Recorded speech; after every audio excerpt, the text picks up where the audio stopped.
Hey there guys, it's your good pal Wiggly, and welcome back to more Let's Play Metroid Fusion. In the last episode, we started off the game seeing Samus get infected by the X-Parasite on a trip to SR-388 and being injected with Metroid DNA to combat it, and then heading over to the BSL research labs where she is finding that the X-Parasite is running absolutely amok. And we have to deal with it now. And in this episode, we're going to be continuing on to Sector 1, which I believe is called SRX, a recreation of the SR-388 native environment. Yes, SRX. So let's go ahead and take a peek of what we have in here. Adam wants to chat. Hello, Adam. What do you got for me?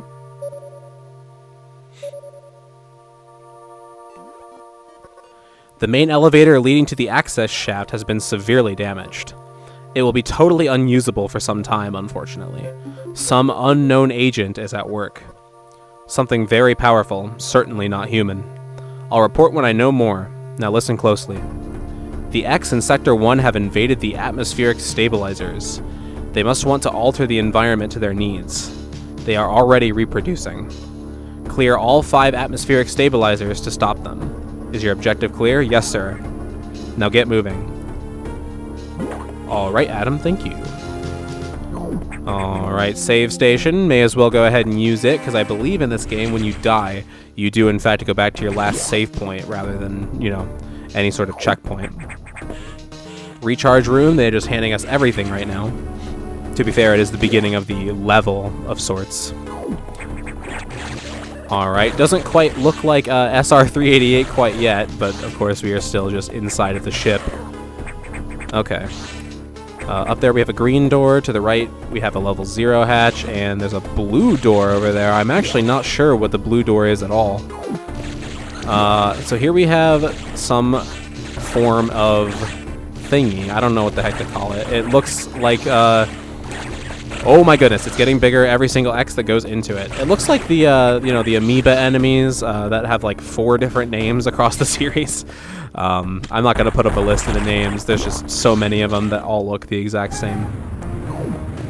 Alright, and there seems to be one of the atmospheric stabilizers. And this does in fact look like at least Area 1 of SR-388. I think it's very cool to see it on the Game Boy Advance rather than on the regular Game Boy or on the 3DS, kind of having like an in-between stage look at it. So if it was remade as 16-bit, this is probably what Sector 1 would have looked like.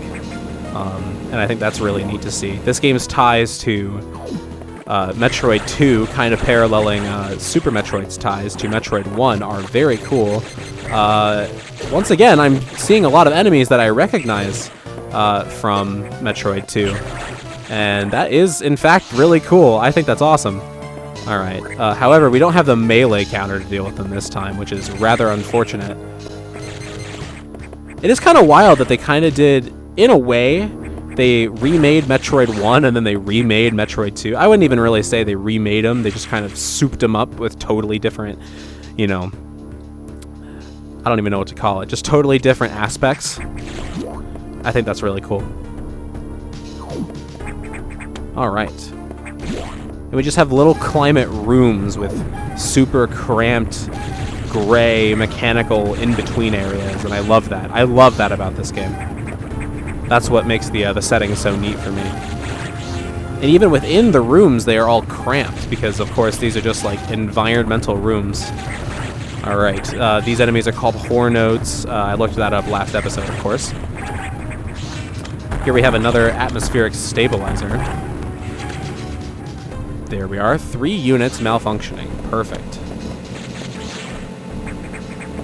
And I think that's just awesome, man. Just the way that it just like clears up, and this game seems to focus heavily on, you know, just like the really pretty effects that they were able to achieve with the Game Boy Advance. Like in the last episode, that glowing red coming out of the corridor, and now we have fading environmental effects, being able to see our impact on the area around us. These enemies are a lot bigger in this game than they are, than at least they seem in the 3DS Return of Samus. This is something I actually didn't really anticipate, is seeing... You know, I knew that we saw a lot of the enemies from SR388, but I didn't think that I would be in my mind noticing and comparing them to their Samus Returns appearance so much. Is there anything secret over that way? Seems not. So here we have a split pathway. That's pretty cool. Starting to kind of ease us into the exploration aspect. Of course, we can't go everywhere yet, but in no Metroid game can you go everywhere from the start. Instead of giving us just go here, now we have to find 5 objective items, and there are split pathways to get to them. So I think that is really cool. They learned their they learned their lesson from Super Metroid, and they put the the switch for these missile doors far away, and now we can't glitch our way through. Or maybe there is. I actually haven't looked into Metroid Fusion speedrunning at all, so I am quite interested to see what kind of techniques are able to be pulled off, especially since this time they cracked down pretty hard on the sequence breaking tech. Alright. So that was a small waste of time, I apologize. Boom. Boom. Get out of here. Okay. I say this every single time I do a Let's Play, but I apologize if my commentary is somewhat... Oh, good. Space Pirates. That's cute. Alright. So, I apologize if my commentary is a bit rocky, because it's, once again, been a while. I'm totally out of the loop. Alright, so let's go ahead and shoot diagonal. Oh, come on. There we are. I wonder how many, like, regular shots it's going to take.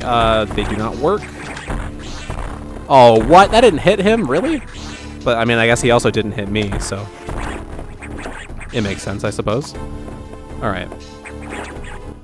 So in this room, there didn't seem to be a whole lot, though. Before we go any further, we may as well go back up, because there's definitely going to be an atmospheric stabilizer in that room a bit further back. Okay. The ledge grab mechanic is nice, so that you don't have to be, as precise about getting onto the ledges. However, with my training with other Metroid games, especially Super, not having the ledge grab, it seems to be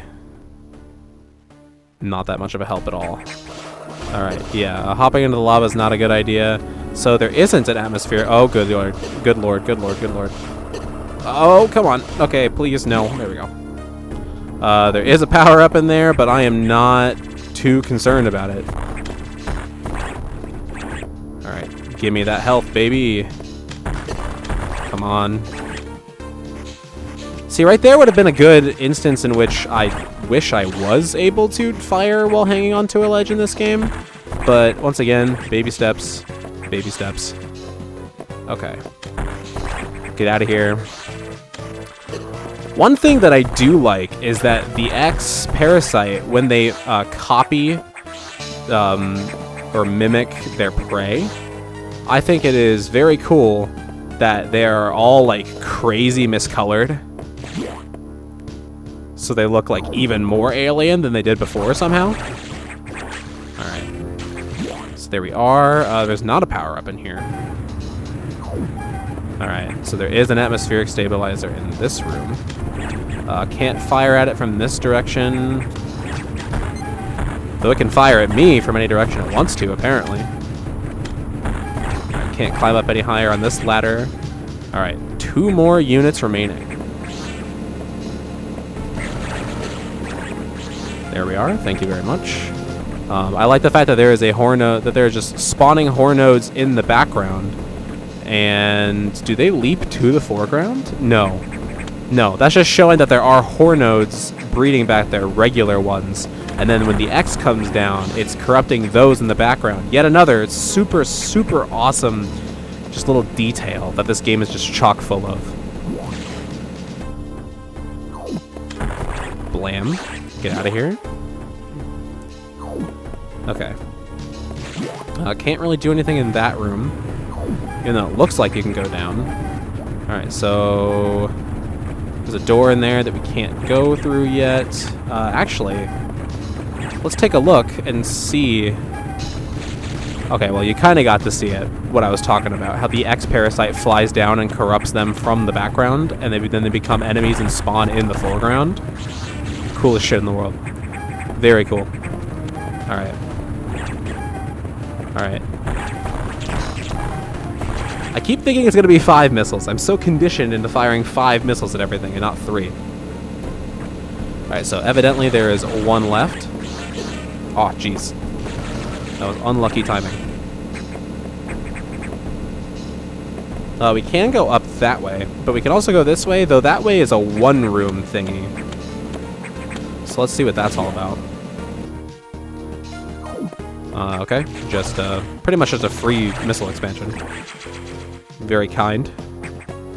Already up to 30 missiles, or have I used enough that it's less? Okay. So down this way we go. Into here, where we have space pirates. Or, I guess not. I wonder, I can't talk. Good lord. I wonder what they are called in this game. Like, officially, since the Hornodes that are possessed are called Hornode X's. So, I'm curious to know what these guys are called. I'll put that up on screen. Are they just Space Pirate X's? Alright. This is a tricky situation. Oh, not what I wanted. There we are. Okay.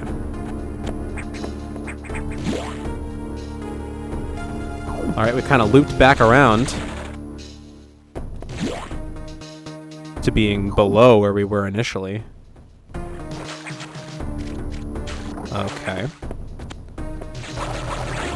We don't have any sort of gravity suit or stupid other M gravity function. I'll never get over that. To prevent this from going too slow in the water. Wow, that X just decided that he wanted to respawn right now.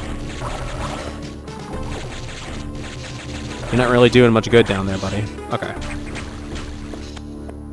See, here's an example of why ledge grabbing is a small change, but also a huge change. In Super Metroid, you would have just been screwed and not able to get up onto this ledge, but now that you can grab ledges, you can just get out of the water. It's so helpful. Okay. I think it's kind of weird that they make, like, bubble noises when I hit them. But, you know. Aha! So it looks like we have a boss on the way here. Thank you very much.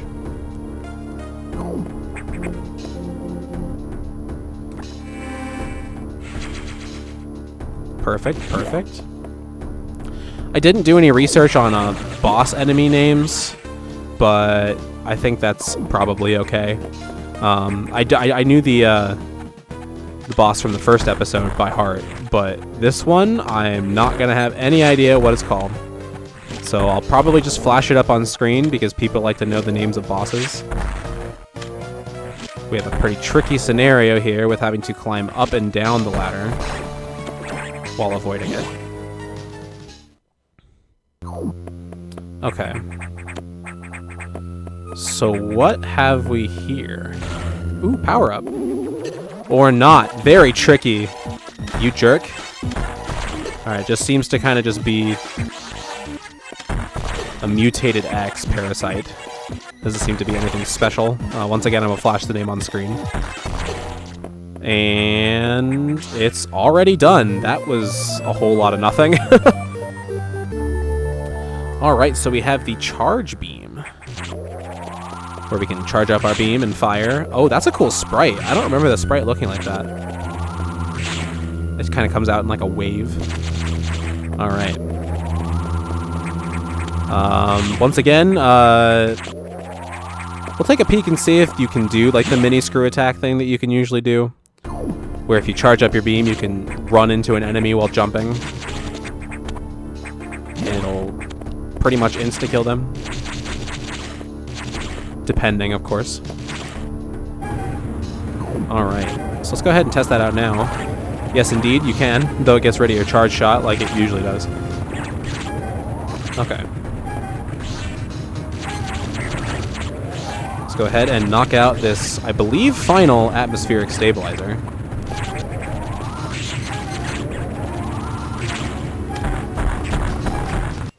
Perfect. That's a cool sound effect. All atmospheric stabilizers online. Atmospheric levels equalized. Ooh. Very nice. Stop. Dang it. Okay. So there we are. Pretty cool scenario they got going on for the first section of the game here.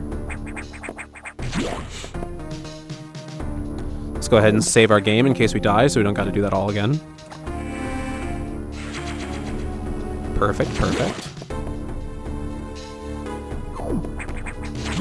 Okay. So let's go ahead and see how to get out of here. Yeah, it seems like we did just about everything that we were intended to do. I'm sure that there are secret pathways, but other than those 2 doors and the lava room, that's cool. You can look up your objective. I actually didn't know that. I don't think I ever discovered that, though I didn't really need it considering I used a guide my first time through. All right. Oh, you can fire at it from above. That's incredibly helpful. That's way easier than waiting for it to just, like, come back up.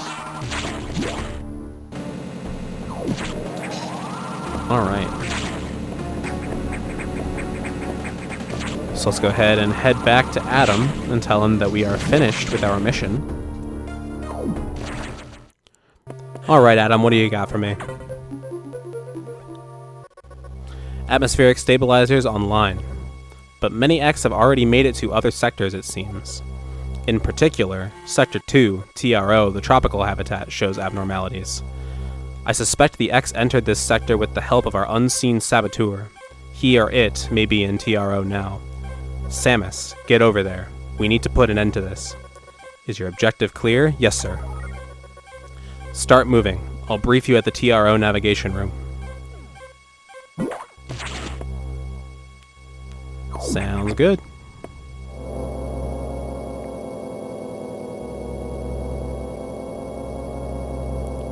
As I listened to the briefing, my thoughts turned to Adam. The real Adam understood me well. He would end orders by saying, "Any objections, lady?" He knew I wouldn't disagree. That was just his way of noting our trust. I wonder if I can trust this computer too.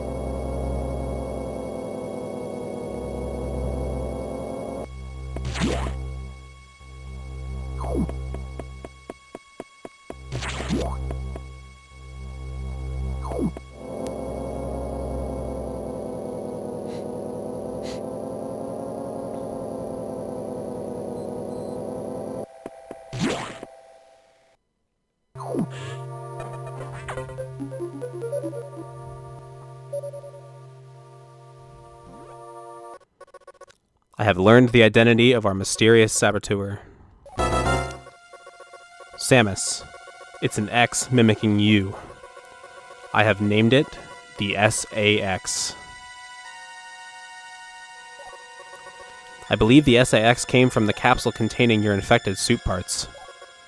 It used a power bomb to escape the quarantine bay.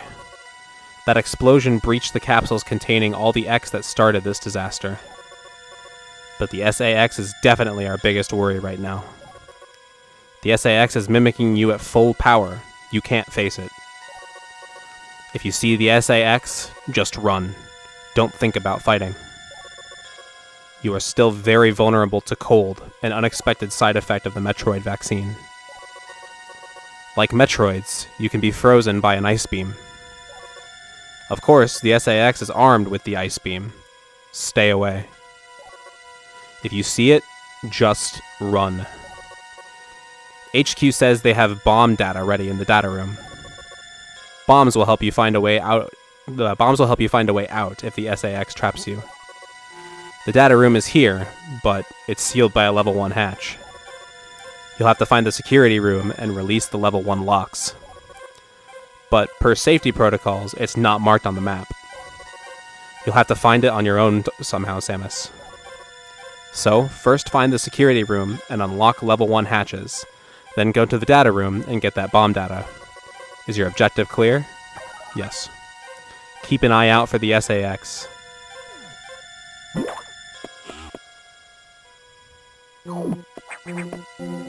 I think that is a fantastic note to end off the episode on.